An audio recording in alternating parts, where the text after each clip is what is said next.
What's going on, YouTube? This is Andre here from Card Games United, finally presenting the long-awaited Aqua profile. As many of you probably know, this is my absolute favorite clan. Love this deck to bits. I recently bought this build with a few changes that I'll explain later to the BCS and Secaucus. Went 6-2 after Swiss, finished 19th place. Missed out on top 8 through tiebreakers, but you know, what can you do? Finishing 19th place out of like 400 something players is great, especially playing something rogue like this. I guess I can explain the matchups if we have some time, but getting into the profile, into the triggers first. Few things that bear no explanation. Well, this one I actually kind of have to defend, because this being an Excel clan, a lot of people do like front triggers. Oh yeah, front triggers exist. Yep. So Nova Grapplers, as you know, I run 8 front triggers in that deck because the deck definitely needs the front trigger to negate a lot of triggers, and because most of your board will be still standing after this. But the crit triggers just make a lot more sense in Aqua Force. One, because you can get a lot of early damage in from a lot of your Outghost plays and stuff like that, especially if you check the crit. 2, just with the way that Maelstrom functions, they're more inclined to take your Vanguard attack in the first or second battle, just because they want to save guard for the third and fourth. So when they no guard to the Vanguard, there will be a chance that they eat one of these crits in the face. The third reason is that it's kind of hilarious to put one of these crits on a Diamantes or a Tidal Assault and just have them swing twice with the crit. So the crits definitely have their merit. They're much better for pressure, as opposed to front triggers where most people are just going to no guard your Vanguard. And a lot of times your board won't be in an optimal position where every rear guard is standing, so even only giving one rear guard like 10k power, it's not that bad compared to the front trigger. So these just provide a lot more value in terms of pressure. For draw PGs, not much explanation. It's a PG. Draw trigger. For heal triggers, I suppose I do have to defend this a little bit, since some Aqua Force players talk about just going 8 front, 8 crits, and just running grade 1 PGs. Now the problem is that it's not that healing is important, since this is quite an aggressive high roll deck. It's just the 20k shield is incredibly valuable, especially when you are just sitting there with like 3 to 4 cards and just hoping, please don't crit me. So the 20k shield is definitely needed, since you get a lot of value off just this single your card defensively. And draw triggers are kind of just necessary because you need to see your pieces in a deck that literally does not plus. So that's why we don't go 8 crit, 8 front, and we run some of these defensive triggers. Grade 1s, we got 4 copies of Light Signals Penguin. The Force is strong with this one. This is honestly the best grade 1 in the deck. It does everything that we need to do. It's one of the great cards that Boucher actually designed. If you don't know what he does during the main phase, you can rest him, give one of your units 5k until the end of the turn, so you can give an Algos or a Tidal Assault 5k, and they're able to hit unboosted for both of their attacks. And when your unit attacks in the 4th battle specifically, you can retire him to countercharge 1. So the fact that the countercharge actually happens during the battle phase is super important, because it means you can use all of your counterblasts up, and then say if you have a Diamantes, you can swing with the Diamantes in the 4th battle, retire him, and then use Diamantes' skill to restand himself. So this card is just all around a great toolbox. The -1 for the countercharge does hurt a little bit, but in a deck this aggressively, you might need it. 4 copies of Tier Knight Theo. This is probably also a really good grade 1, competing with Penguin for the best grade 1 in the deck. Effect is very simple. When his attack hits, or when his attack at boost hits a Vanguard, if it's the 2nd battle of that turn or more, you can give a unit 8k. This is great behind Maelstrom, because it makes Maelstrom a 23k column with on-hit pressure that they're most likely going to let go through, so they can guard up 3rd and 4th. So you make one of your units a lot beefier, helps cover for defensive triggers especially. It's great against Force clans too, so this is one of the key units of the deck, just for its ability to fix up columns. And then finally, for Influent Dagger. At the BCS, I was running this card at 2, Theo at 3, and then running 3 Battle Sign Viviana. But what I ended up not liking about Viviana was that I kind of like my cards to actually do something. The problem with Viviana is that her effect is when an attack that she boosts hits the Vanguard in the 3rd or more battle, you can put her into Soul, draw a card, and give something 3k. But oftentimes people will just not let that hit anyways, because you're mostly on Maelstrom the entire time. So the card literally did not do anything for me. I usually just plucked it behind Vanguard, just plucked it behind Maelstrom just to make a 23k column. Whereas this This card gains 3k every time your unit attacks a Vanguard in the third or more battle, so this card can get really big. Early game for the Algos Rush, it can help cover for the possibility of a defensive trigger because it becomes a 10k booster. Late game, this card can just get really big on its own, so this is one of the more underrated cards of the set, and I love it. I kind of wish I ran more at BCS because I wanted to see him a lot more than 2. On to the grade 2s, we run 4 copies of Marine General of the Restless Tides Algos. This is your best grade 2 ride target because it helps facilitates one of the best early aggressions in the entire game right now, the Algos Rush. If you don't know what this card does, when it attacks in the Vanguard circle, if it's second battle that turn or more, you can counterblast 1, soul blast 1, restand a rear guard. And in the rear guard, when it's the first battle that turn or more, during the battle, so not after the battle, during the attack declaration, you pay the cost, and then you can restand him. So with Tidal Assault and him as the Vanguard, you can get 4 attacks just off those 2 cards early game, especially going first. That can be pretty intense for the opponent to deal with. And then you don't really use him much for his rear guard skill, actually, because Counterblast is at premium in this deck, and you mostly just have that restand to be Tidal Assault in the first place. But just it being a restander on itself in the first battle can mean that you have some leeway with, you know, bricking less. But you run this card at 4, there's no question about it. 4, Tidal Assault, because it's Tidal Assault. Need I explain more? Unfortunately, this one does have a cost. You swing with it first, it can keep its power, so it's an extra attack. It can attack after the second battle more, it just loses to 5k, so it's really good late game. If you're like on the Navalgazer turn as the finisher, you can just put this on an Excel circle and it'll swing for 14k twice. Still not Glazer, by the way. Whatever, Navalgazer. But yeah, you know, just a solid card to enable more waves, enable more effects. You run this at 4, really good early game with Algos because you swing with him first, restand, swing with him second, Algos swings third, restands him, and then Tidal Assault attacks for the 4th. So 4 attacks off 2 cards right there, nothing better than that. And then finally, for the last grade 2, Tier Knight Lazarus, because he's free, he doesn't cost anything. There are other options you can play that gain more power, such as Shotgun Assault, but that costs a Soul Blast. And then you have Basile, but that costs a Counterblast that you can't really spend. So we just run Lazarus because it's just free. It can poke, Protect, and Excel Vanguards on its own. Maelstrom makes it a 15k, which when it's boosted by 8k, what does that make? 23k. That's a magic number against Force Clans. Yay, math! So, you know, just, you know, a solid free option. A lot of people do like Basil and Shotgun, though. I don't, because I just like to devote my resources mostly just for counterblasting for an Algos or for a Maelstrom or for Navalgazer when it's one of those turns, and saving. And you literally don't have a way to soul charge in this deck outside of you're running Viviana, but no one lets her hit anyways.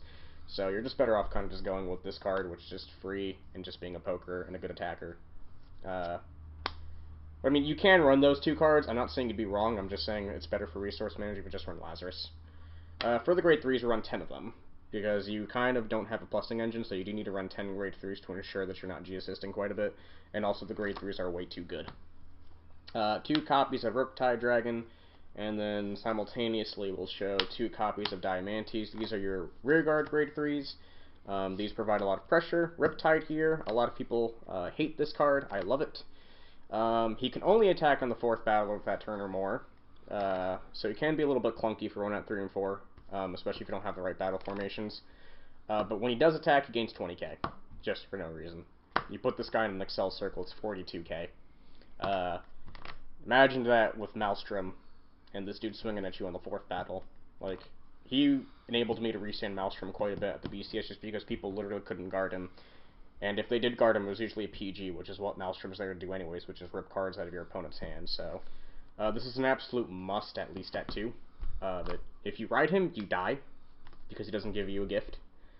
But as a rearguard, though, this card's phenomenal. But 2 is a fine number for it. You'll see it when you need it.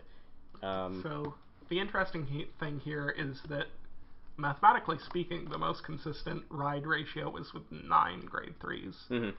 So, and I have a feeling that if you were to cut one, it would be one of these. Yeah. I don't really want to, though, because at 1, you're not going to see any of these cards when you need it, and I might as well just cut it for an extra Navalgazer or Maelstrom. Navalgazer, whatever.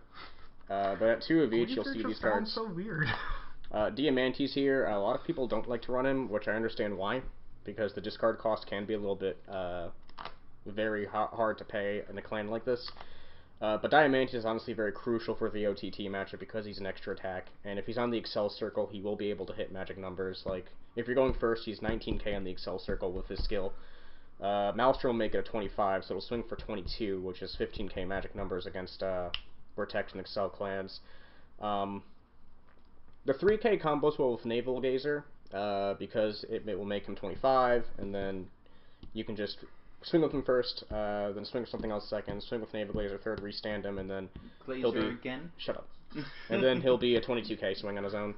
So just the extra attack to potentially get off him is important, and definitely helps for a lot of those Protect matchups, and he was the reason I won one of my OTT matchups at BCS.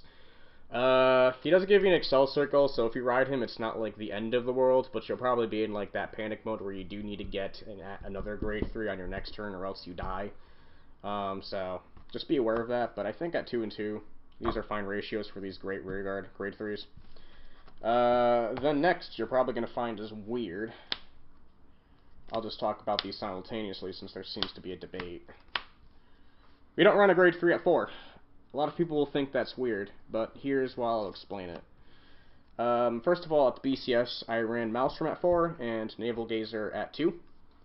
I decided to change it, though, because neither of these cards are particularly completely better than the other.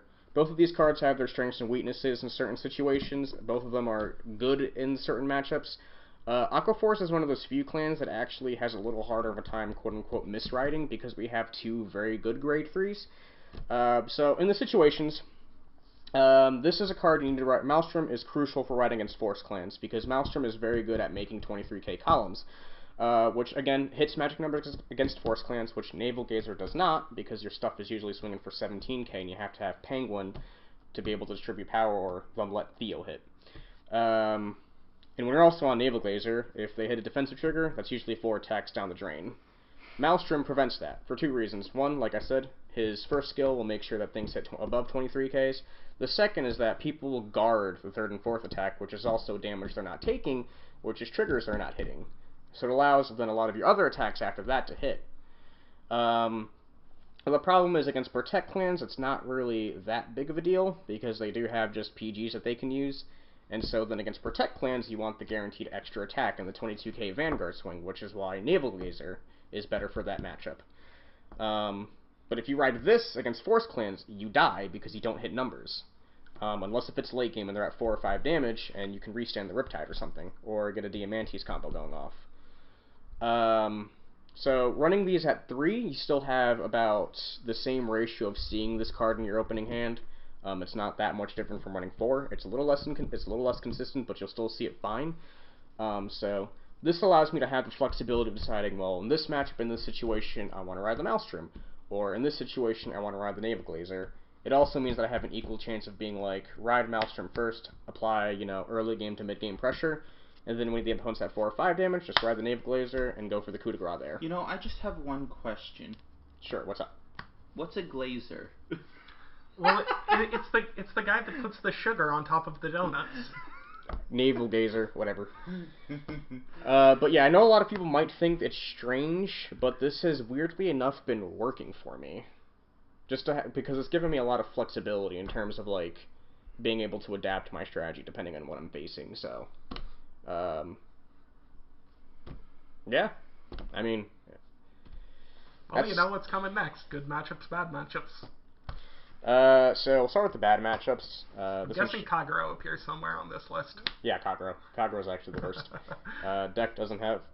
This isn't Babus, so you just can't say this can't be targeted, and you just can't draw a bunch of cards. You literally do not have a way to plus in this deck, so having Rearguards retired can hurt a lot, because you have to draw into them, or hope you hit them on drive checks.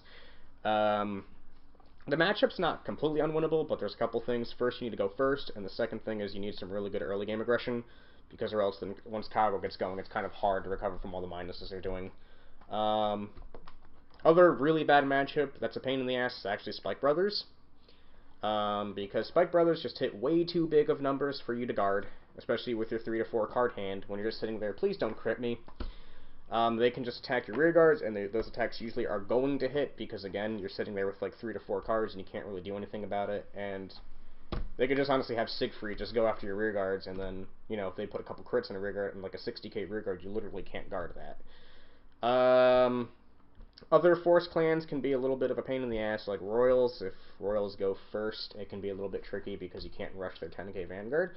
But for some reason, I've actually been really successful against D-Police with this deck. Like, I faced two D-Police decks at BCS and killed them before they could ride a grade 3.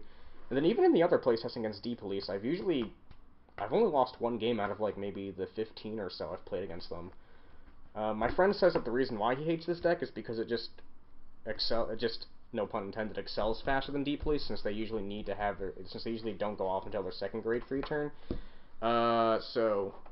I think as a sample size get bigger, I would see that win rate drop, but D-Police hasn't been that much of an issue. In terms of other Excel clans, it's literally who just goes first. That's all I can say about it. Protect clans are actually quite a good matchup for this, so this actually has a decent matchup against OTT. Against OTT, you'd want to ride this guy, because the extra attacks can force them to discard their Protect markers quite quickly. I'm not saying this deck dominates OTT, but it does give them a little bit of a hard time. So it can be a good rogue option. Does very well against Grand Blue, assuming you don't brick, of course. Mega Colony is a little bit iffy because the minus 5k can hurt. I think a lot of that matchup depends on if you go first or not, so look forward to that one. But that's it for the profile. You know, deck's fun. I'm not going to say it's tier 1. I'm realistic. I think this deck has a lot of issues with its lack of a plussing engine. But, you know, it's fun. It does the job it needs to do, so that's really it. Like, comment, subscribe, and we'll have a lot more content. Hopefully bugs coming up next. Alrighty, bye-bye.